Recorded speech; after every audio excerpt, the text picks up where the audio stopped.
You're on the best of the morning X. It's the audio equivalent of opening the fridge and realizing you still have enough leftover pizza for a mediocre breakfast. Not what you hoped for, but better than nothing. 99X. Now, we had a hooked up, and we like to do these hooked updates from time to time when we can, when there's not a lawsuit involved. And we had Crash Clark, our very own Crash Clark, who went on hooked him up with a very nice young lady by the name of Kim. Very cheerful, pleasant young woman. Kim? Yeah. Kim? Yeah. How are you? I remember this. Well, let's also bring Crash on just so he can play along. Yeah, Crash? Kim? I am. Yeah. All right, how are you? Pretty good. How are you? Excellent. It's been a long time. It's good to talk to you again. Yeah, you too. You sound good? I don't remember, Kim. What do you do? I'm in sales. Good. So you and Crash were going to go on a meet. Let's not say go on a date, but you guys were going to at least meet, right? Right. Okay, so give us the rundown. What happened? Where'd you meet? How'd it go? Well, we kind of kept missing each other. It was the week of New Year's, so we finally decided just to meet on the Sunday after New Year's, and we met at the Steam House Lounge. And we had a really good conversation. We had a good time. Axel actually came over, and he was kind of hanging out with us too. And then it was very, very cold outside, so he walked me to my car. It was very nice of him. And then he said, let's go out again. And I thought he was really great. He was a nice guy, and we had a good time. So it sounds like a nice, kind of innocent little meet. Sure does. it was fine. It kind of took the edge off of actually going out on the date. Did Crash dress up for the occasion, or was he? Well, he wore his Miami Dolphins away jersey. I did have it No, pressed, he though. was casual, but so Okay, was I. good. So Okay. no big deal. I mean, it was kind of a jean day. So Jean Day. Yeah. It was Jean Day. Well, that sounds like Okay. a nice afternoon. Crash? Yeah, no, it was. It was a great time. We had a good conversation. It was fun. Kim and I sitting there watching Axel get blasted, but when he left, we had a great conversation. Okay, and then what happened? Then what happened? Well, then let's see. He called, a couple of more times after that. He actually called that evening. I mean, even though I live in Buckhead, he called to make sure that I got home all right because there were some consuming going on. That was very nice of him. Sure. Very And nice. so then, he called a couple of more times during the week, and he said maybe we could try and do the date thing on Friday night. Well, Good. that was fine. So everything seems to be progressing nicely. Good. Yeah, so he calls like a Wednesday night. He says, why don't we try and maybe get together on Friday? But there was nothing definite. Well, I didn't hear from him on Thursday, and at like 7 o'clock Friday night, I got a message from him, and I'm thinking, all right, now you don't call me on at 7 o'clock on Friday night and expect me not to have any plans and want to go out. So I mean, which was fine. It was no big deal, and I was going to the Falcons game the next day.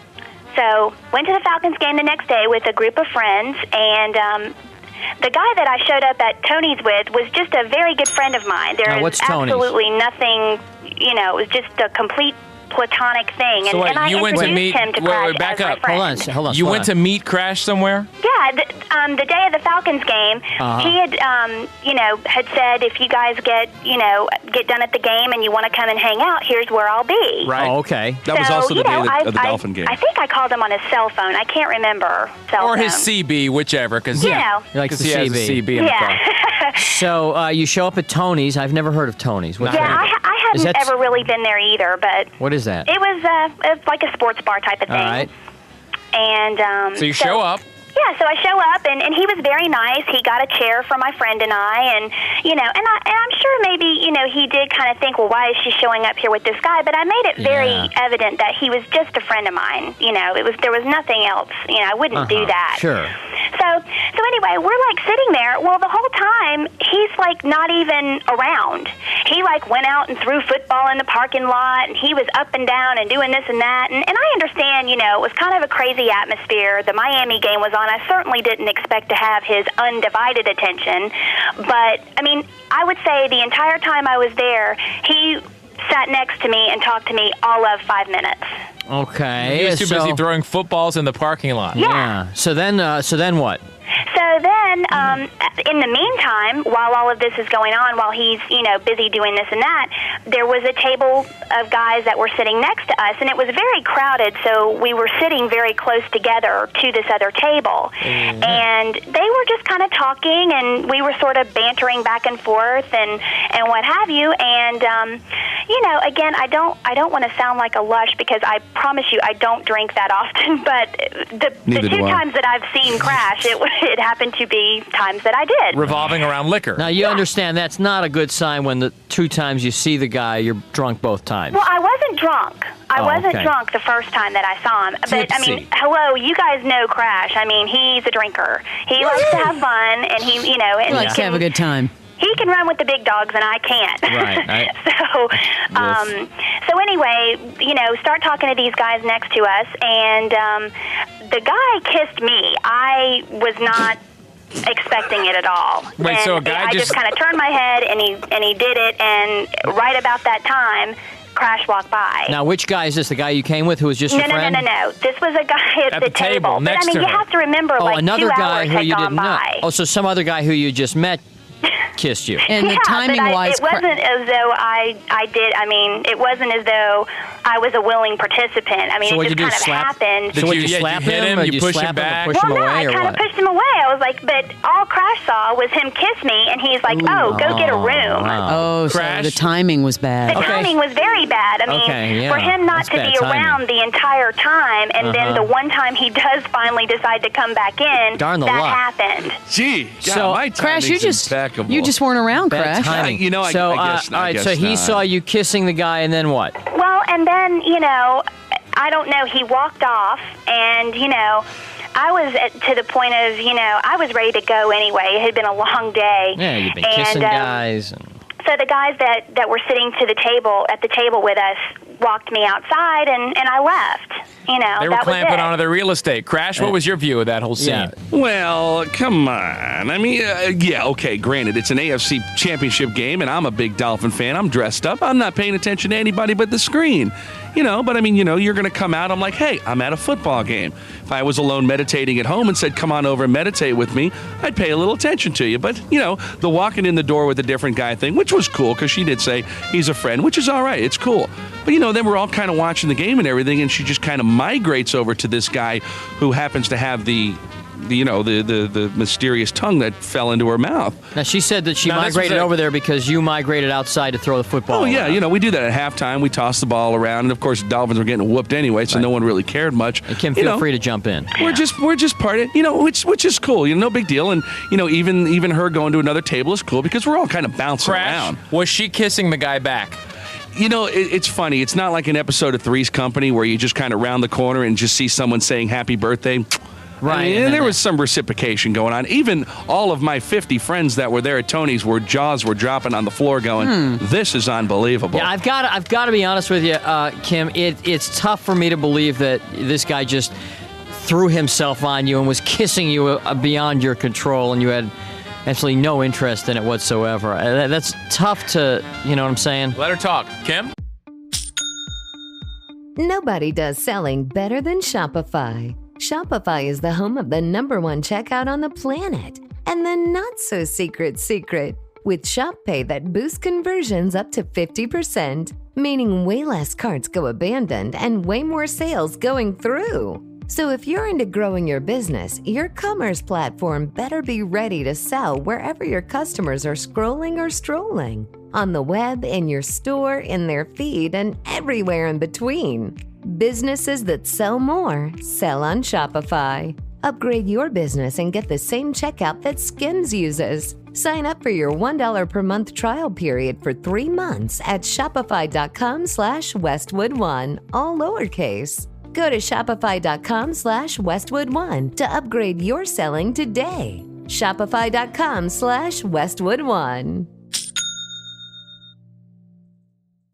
Most people don't realize how much of their personal information is being bought and sold every day. Data brokers are making billions pulling details about you from public records and the internet, then packaging and selling it, usually without your consent. That's how your information lands in the hands of scammers, spammers, even stalkers. It's why you get endless robocalls and why ads seem to follow you everywhere. That's where Aura comes in. Aura actively removes your data from broker sites and keeps it off. They also instantly alert you if your information shows up in a breach or on the dark web. But Aura goes beyond data protection. With one app, you get a VPN, antivirus, password manager, spam call protection, dark web monitoring, and even up to $5 million in identity theft insurance, all backed by 24/7 US-based fraud support. Other companies might sell just credit monitoring or just a VPN. Aura gives you all of it together at the same price competitors charge for just one service. Start your free trial today at aura.com/secure. Protect yourself now at aura.com/secure. The Inside of You podcast. You're listening to Inside of You with Michael Rosenbaum. Let's get inside of Sebastian Maniscalco. This whole podcasting thing, right? I was doing it before every actor and their mother wanted a podcast. Did you wake up one day and go, I gotta talk to people? You're an actor. Yeah. And all of a sudden, you're Barbara Walters. Yeah. How do we make It happened by accident. I had no idea people would start listening. But when you're genuine, that's what attracts people. The Inside of You podcast. Follow and listen on your favorite platform. Well, I mean, I understand how you would say that, and I want to actually address something else you said, Jimmy. I mean, you said, it looks kind of bad that both times that I was out with him that I was drinking. Well, you have to remember where we were. I mean, we were at bars both times. I mean, had we gone out on a real date, then I wouldn't have been doing that. But to address what you said about the kissing part, yeah, I mean, it was like, okay, well, I came up here to hang out with you, Crash, but you are, obviously doing other things. And like he said, that's cool. I certainly did not expect to sit in a quiet corner and talk to him, while all of this was going on. But, about 2.5 hours had passed, and you got to remember the tables were like practically pushed together. It wasn't as though I was across the bar, They were so hanging on some other guy at another table. We were sitting right next to each other. The tables were so close, our lips were practically touching each other. Let me ask you something. No, I mean, I see what you guys are saying, and I really wish things wouldn't have happened like they did. I mean, but they did, and obviously you can't go back. But yeah, I mean, after a few minutes, I'm like, well, you know what? I mean, this guy is talking to me. I mean, we've had a lot in common. We were just chatting, whatever, and I don't know. It just kind of happened. I mean, You sort of reciprocated because you felt like Crash was preoccupied and ignoring you. well, yeah, exactly. Crash. Thank you, Leslie. Did you get the guy's number? Wait, Crash? Yeah. No, I mean, yeah, we've talked a few times. Yeah. Yeah. Crash? Yes. Well, You sound like you're stewing. What? No. I mean, I'm all good with that. I just one last thing that I'll throw into the mix, and then I'll drop it. When you were being accompanied to your car by the two gentlemen, and I got a pretty loud mouth. Did you not hear me 5 feet away yelling, Kim? No. And didn't even turn around. I didn't hear you. I swear I didn't. Okay. No, Let's go. I had no idea that you were even out. I didn't even know that you were out there. was she drinking too much? No, I mean, we were all partying a little bit. Yeah, I didn't, the I didn't take Falcons a breath had just test won, on her. for God's sakes. We were having a good time, and I don't know. I mean, that's no excuse, but still, had we ever gotten to go out on a real date and, do something, along those lines, then it would have been different. But Well, if you guys want wanna to go out again, we'll pay for it. It was in a bar atmosphere. What do you want me to do? If you guys want to go out again, Barnes will pay for it. I actually had it all planned. Well, see, that's the thing. I was like, we didn't even get to, You didn't even have a conversation. Right. Yeah. And I had it all planned, Barnes. I was going to take her to the Football Hall of Fame in Canton, Ohio. Oh, and, yeah? look at some of the old Dolphin jerseys and, just kind of That's bring her up to exciting. speed with it. But So do you guys want to try again, or should we just leave it up to you? Well, he thinks I'm psycho, I guess, so, Crash, from the story she's painting, you said you like drunk women. Well, it's unfortunate, Barnes, but because I was so scarred with that particular incident that I have to abstain from pleasures of the flesh and continue my studies in the Zen philosophy. Kim, I know the mood, though. After the Falcons beat San Francisco, everyone's partying, and it was almost like a holiday atmosphere. Yeah, it really was, and I'm certainly not trying to make that an excuse, but... Well, if you're at a bar, you drink. Yeah. I mean, most of the time, and... unless you're Jimmy. Well, no, I think you definitely drink at a bar. If you were there, like, meeting somebody for the first time, you might watch how much you drank. Well, he was drinking too. Well, I'm just saying, we all know our limits. I mean, you know. You guys just sound like it just wasn't happening from the beginning. You just got off on the wrong foot. Yeah, I guess it kind of did. I mean... Yeah. All right, well, thanks for calling, Kim. Okay. Oh, l'amour. Oh, what is this thing called love? The best of Barnes, Leslie, and Jimmy. 99X. American Skyjacker tells the story of D.B. Cooper copycat Martin McNally, who hijacked a plane and jumped out with $500,000. But that's just the start of this epic true crime saga. Now, American Skyjacker is an action-packed documentary available on all major platforms. Go to AmericanSkyjacker.com to subscribe to the podcast and watch the film. And look out for a new bonus episode of the podcast coming soon. American Skyjacker. Follow and listen on your favorite platform.